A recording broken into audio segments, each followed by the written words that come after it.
Hello everyone. Very good afternoon to all of you. Video में आज मतलब 19 मार्च 2024 के करंट अफेयर कवर करेंगे। सारी न्यूज़ इंपॉर्टेंट है, वीडियो को अंतिम तक ध्यान से देखिएगा। करंट अफेयर की पीडीएफ स्टैटिक जीके के साथ आप मेरे टेलीग्राम ग्रुप से डाउनलोड कर सकते हैं। मेरे टेलीग्राम का ऑफिशियल लिंक वीडियो के डिस्क्रिप्शन में आपको मिल जाएगा। शुरू करते हैं आज का वीडियो, लेकिन पहले बात करेंगे कल के क्वेश्चन की। कल मैंने आपसे साइंस का एक क्वेश्चन पूछा था कि जो बॉडी होती है उसमें कितने तरीके के टिश्यूज पाए जाते हैं। तो बॉडी में 4 तरीके के टिश्यूज पाए जाते हैं। आप में से वो सभी स्टूडेंट जिन्होंने 4 आंसर किया है, सबके आंसर सही है। और बहुत सारे तो ऐसे स्टूडेंट हैं जिन्होंने बाकायदा डिस्क्राइब भी किया हुआ है। तो ये बताता है कि आपने सीरियसली पढ़ाई करी हुई है। अब चलिए मैं आपको समझा देता हूँ। ऐसे स्टूडेंट जिनको नहीं पता था वो ध्यान दें यहाँ पर। बेसिकली जो हमारी बॉडी में 4 तरीके के टिश्यूज होते हैं, उनमें से पहले होते हैं मस्कुलर टिश्यूज। ये जो मस्कुलर टिश्यूज हैं ये आपके पाए जाते हैं कई जगहों पर, जैसे कि कार्डियक मसल हो गई, ठीक है। एग्जाम्पल के तौर पर जैसे कि आपका ये लंग वाला पोर्शन है, हार्ट वाला पोर्शन है, यहाँ पर जो टिश्यूज पाए जा रहे हैं इन्हें मस्कुलर टिश्यूज बोलते हैं, ठीक है। इसके अलावा दूसरे होते हैं एपिथेलियल टिश्यूज। ये जो एपिथेलियल टिश्यूज हैं ये हर उस जगह पर बॉडी में पाए जाते हैं जो कि अंदर से हॉलो होते हैं, मतलब कहने का जो कि अंदर से खोखले होते हैं, ठीक है। एग्जाम्पल के तौर पर जैसे मान लीजिए ये थाई वाला पोर्शन है, तो यहाँ पर भी एपिथेलियल टिश्यूज पाए जाते हैं।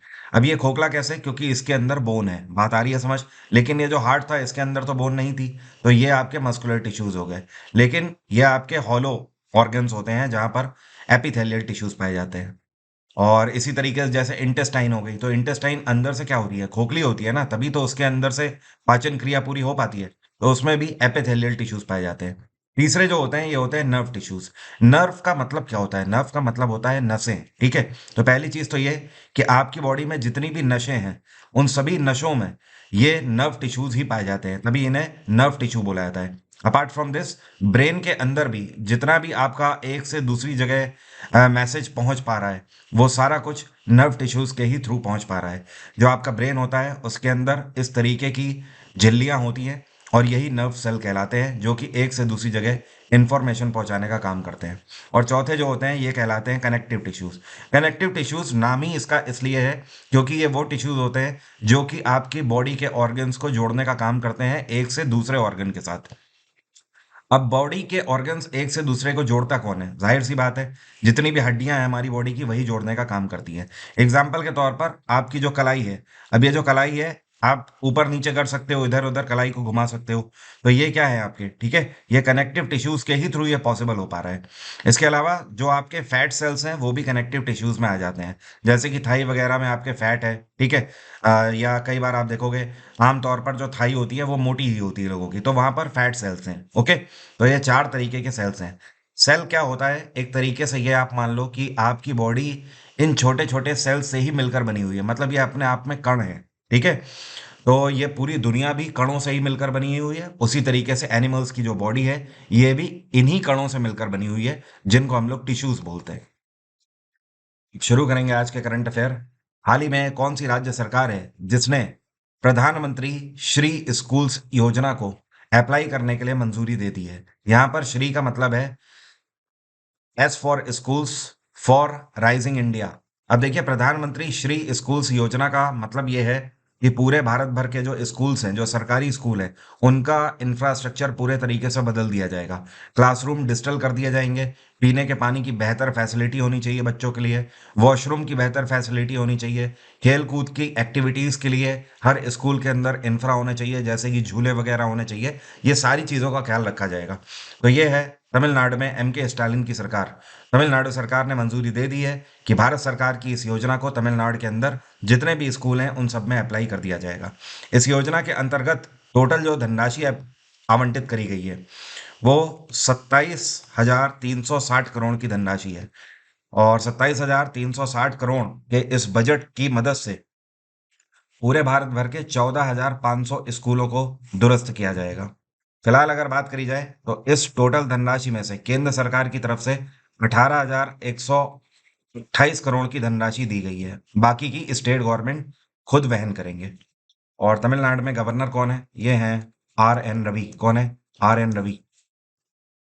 हाल ही में ये कौन से मंत्री हैं जिनके द्वारा सागर परिक्रमा नाम की एक नई पुस्तक का विमोचन किया गया है? तो एक नई किताब लॉन्च करी गई है सागर परिक्रमा, और इसको लॉन्च किया है पुरुषोत्तम रूपाला ने। पुरुषोत्तम रूपाला इस टाइम पे यूनियन मिनिस्टर हैं फिशरीज एंड एनिमल हस्बेंड्री के।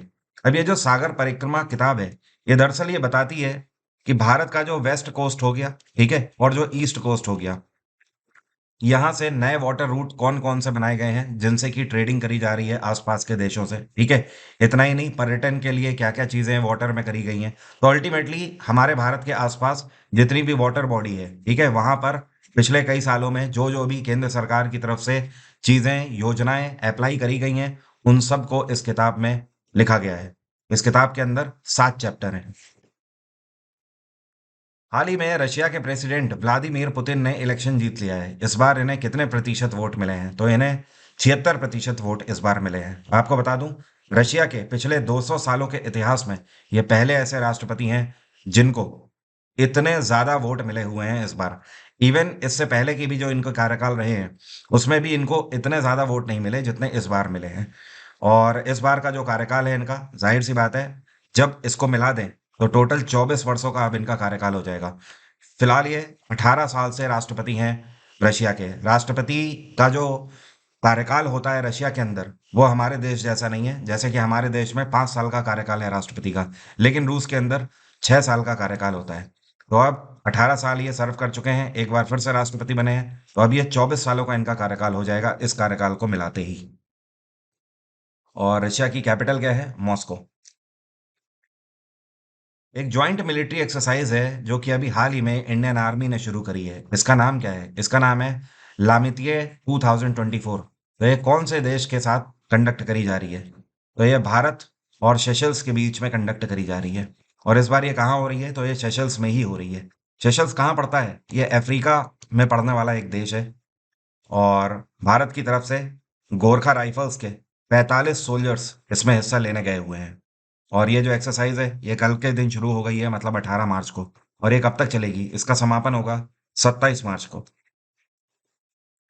और ये जो एक्सरसाइज है इस बार इसका कौन सा संस्करण आयोजित किया जा रहा है? तो आपको ध्यान रहे, इस बार 10वां संस्करण इसका आयोजित किया जा रहा है। पहली बार यह मिलिट्री एक्सरसाइज साल 2001 में कंडक्ट करी गई थी। सेशल्स की कैपिटल क्या है? इसको बोलते हैं विक्टोरिया। क्या बोलते हैं? विक्टोरिया। यहाँ पे प्रेसिडेंट जो है इनका नाम है वावेल राम कलावन। क्या नाम है? वावेल राम कलावन। चुनाव आयोग के द्वारा नेशनल पीडब्ल्यूडी आइकन किसको अपॉइंट किया गया है? तो चुनाव आयोग ने, ये जो आपको पिक्चर में दिखाई दे रही हैं, ये पैरा आर्चर हैं और इनका नाम क्या है? शीतल देवी। इनको अपॉइंट किया गया है as a national PWD icon, ठीक है। पीडब्ल्यूडी का मतलब पर्सन विद डिसेबिलिटीज। और ये तीरंदाज हैं, अचूक निशाना है इनका। और इनके खेल में उत्कृष्ट प्रदर्शन के लिए इनको अर्जुन पुरस्कार से भी भारत सरकार सम्मानित कर चुकी है। तो अब इलेक्शन कमीशन की तरफ से इनको इसलिए अपॉइंट किया गया है कि ये भारत भर में अभियान चलाएंगी और लोगों को, जो डिसेबल्ड पर्सन है, उन्हें प्रेरित करेंगी कि उनके वोट का जो वैल्यू है वो कितना है, और इस बार वो वोटिंग जरूर करें।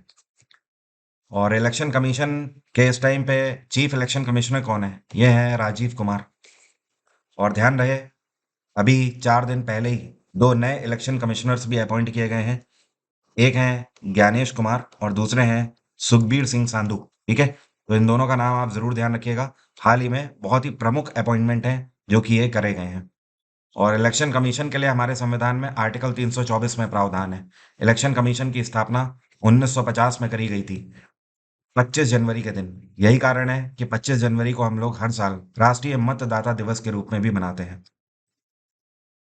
आयुध निर्माणी दिवस कौन से दिन मनाया जाता है? ऑर्डिनेंस फैक्ट्री डे हर साल मनाया जाता है 18 मार्च को, क्योंकि 18 मार्च 1775 में, जब ब्रिटिश अंपायर यहाँ पर हुआ करता था, तो उनके द्वारा कलकत्ता के फोर्ट विलियम के अंदर एक फैक्ट्री खोली गई थी जहाँ पे एमिनेशन बनाने उन्होंने शुरू करे थे। उसके बाद 1787 में एक गन पाउडर फैक्ट्री बनाई गई। ये ईशापुर में बनाई गई थी। और उसके बाद आगे चल के कोलकाता के काशीपुर में भी एक कैरिज फैक्ट्री बनाई गई जहाँ पे गन्स वगैरह बनती भी थी और एज अ गोडाउन भी रखी जाती। हाल ही में भारत की पहली पाल्म ऑयल प्रोसेसिंग यूनिट जो है, इसकी स्थापना कहाँ पर करी गई है? मिशन पाम ऑयल के अंतर्गत। तो भारत सरकार मिशन पाम ऑयल चला रही है, जिसके अंतर्गत ये प्रावधान है कि हम मेक इन इंडिया के अंतर्गत भारत में ही पाम ऑयल का उत्पादन करें। पाम ऑयल समझते हैं ना आप? खाने वाला जो तेल होता है, जिसको आप रिफाइंड ऑयल बोलते हो बेसिकली। तो अभी तक क्या होता था, मैक्सिमम जो पाम ऑयल होता था ये हम दूसरे देशों से इंपोर्ट करते थे। तो अब ऐसा नहीं होगा, और इसकी पहली यूनिट अरुणाचल प्रदेश में स्थापित कर दी गई है। और पहले फेज के लिए 100 करोड़ रुपए यहाँ पर केंद्र सरकार ने आवंटित किए हैं, और 2030 तक भारत सरकार इसमें 1100 करोड़ रुपए और निवेश करेगी। और इसकी मदद से अभी यहाँ पर 1700 लोगों को रोजगार मिला हुआ है। और जाहिर सी बात है, अब भारत में ही पाम ऑयल बनना शुरू हो जाएगा। विमेन प्रीमियर लीग जैसे आईपीएल होता है ना, उसी तरीके से महिलाओं की जो प्रीमियर लीग है 2024 की, इसको कौन सी टीम ने जीत लिया है? तो हाल ही में इसको रॉयल चैलेंजर्स बैंगलोर ने जीता है, और फाइनल में इन्होंने दिल्ली कैपिटल्स को हराया। और इस बार जो ऑरेंज कैप मिली है, ये किसको मिली है? तो ऑरेंज कैप मिली है एलिस पेरी को। किसको? Ellyse Perry. ऑरेंज कैप उसे मिलती है जिसने सबसे ज्यादा रन बनाए हों। और पूरे टूर्नामेंट में पर्पल कैप किसे मिली है? तो ये उसको मिलती है जिसने सबसे ज्यादा विकेट लिए हों। ये मिली है भारतीय खिलाड़ी श्रेयंका पाटिल को। किसको? श्रेयंका पाटिल। और जो जीतने वाली टीम है रॉयल चैलेंजर्स बैंगलोर, इनको 6 करोड़ की धनराशि दी गई है। और जो दिल्ली कैपिटल है रनर अप, इनको 3 करोड़ की धनराशि मिली है। वैसे ही सुंदराजन ने हाल ही में रिजाइन कर दिया। ये कौन से राज्य की गवर्नर थी? तो ये तेलंगाना की गवर्नर थी। इसके अलावा ये पुडुचेरी की भी गवर्नर थी। और जाहिर सी बात है, ये समझना है बड़ा ही आसान है कि चुनाव से जस्ट पहले इन्होंने रिजाइन क्यों किया है। तो कयास ये लगाए जा रहे हैं कि इस बार ये लोकसभा इलेक्शन में तमिलनाडु से कहीं ना कहीं से खड़ी होंगी। तो इस वजह से जस्ट इलेक्शन से पहले इन्होंने रिजाइन कर दिया है। और जो ये पुडुचेरी का कार्यभार है, ये 2021 से संभाल रही थी। और तेलंगाना की गवर्नर ये 2019 से है। और तेलंगाना में हाल ही में कांग्रेस की सरकार आई है। क्या आप बता सकते हो तेलंगाना में नए मुख्यमंत्री कौन बने हैं? नाम इनका ध्यान रखिएगा, इनका नाम है ए रेवांत रेड्डी। क्या नाम है? ए रेवांत रेड्डी। ये कौन से भारतीय एथलीट हैं जिन्होंने पिछले 16 साल का रिकॉर्ड तोड़ दिया है, जो कि अपने आप में नेशनल रिकॉर्ड था? और इन्होंने 10,000 मीटर की रेस को पूरा किया है और उसमें दूसरी रैंक हासिल करी है। तो दरअसल ये अमेरिका के कैलिफोर्निया में रेस आयोजित करी गई थी। 10,000 किलोमीटर का मतलब 10 किलोमीटर की रेस हो गई, ठीक है? तो 10 किलोमीटर इन्होंने कवर किया है। टोटल अगर टाइम लाइन की बात करें तो 27 मिनट 41 सेकंड में इन्होंने इसे कवर किया है। और ये कौन है? गुलवीर सिंह। ठीक है। इससे पहले ऐसा करने वाले इकलौते ऐसे भारतीय खिलाड़ी हैं जिनका नाम है सुरेंद्र सिंह। तो सुरेंद्र सिंह ने 2008 में ये रिकॉर्ड बनाया था, और उन्होंने 10 किलोमीटर जो रेस है ये कवर करी थी 28 मिनट 2 सेकंड में, ठीक है। लेकिन अब इन्होंने 27 मिनट 41 सेकंड में ही इसको पूरा कर लिया, और सुरेंद्र सिंह का रिकॉर्ड इन्होंने तोड़ दिया। कार्तिक कुमार जो रहे, ये 9वें नंबर पे रहे। जम्मू कश्मीर सरकार के द्वारा वहाँ की जो जनजातियां हैं उनके लिए कितना रिजर्वेशन अप्रूव कर दिया गया है? तो जम्मू कश्मीर के अंदर जो कि पहाड़ी जनजातियां हैं, ठीक है, उनके लिए टोटल अगर बात करें तो इन्होंने 10% का जो आरक्षण है इसे मंजूरी दे दी है। तो यहाँ की जो एसटी कम्युनिटीज हैं, शेड्यूल्ड ट्राइब कम्युनिटीज हैं, उनको 10% का आरक्षण दिया गया है। और जो एससी कम्युनिटी है उनको 8% का आरक्षण दिया गया है। और जो आपकी ओबीसी कम्युनिटी है, इनको भी 8% का आरक्षण दिया गया है। पहले यहाँ के जो ओबीसीज हुआ करते थे उनके लिए 4% का रिजर्वेशन था, अब इसको बढ़ाकर 8% कर दिया गया है। इतना ही नहीं, ऐसे लोग जो कि बॉर्डर वाले हिस्से पर रहते हैं, बिल्कुल लाइन ऑफ कंट्रोल में रहते हैं, उनको भी 10% का रिजर्वेशन दिया जाएगा। और जम्मू कश्मीर में गवर्नर कौन है? ये है मनोज सिन्हा। और एक बात, हाल फिलहाल में ही 15 ऐसी कास्ट हैं जम्मू कश्मीर के अंदर जो निवास करती हैं, उनको ओबीसी के अंतर्गत शामिल किया गया है। तो उनको भी जाहिर सी बात है 8% का कोटा मिलेगा। हाल ही में संगीत कला निधि पुरस्कार के लिए किसको चुना गया है?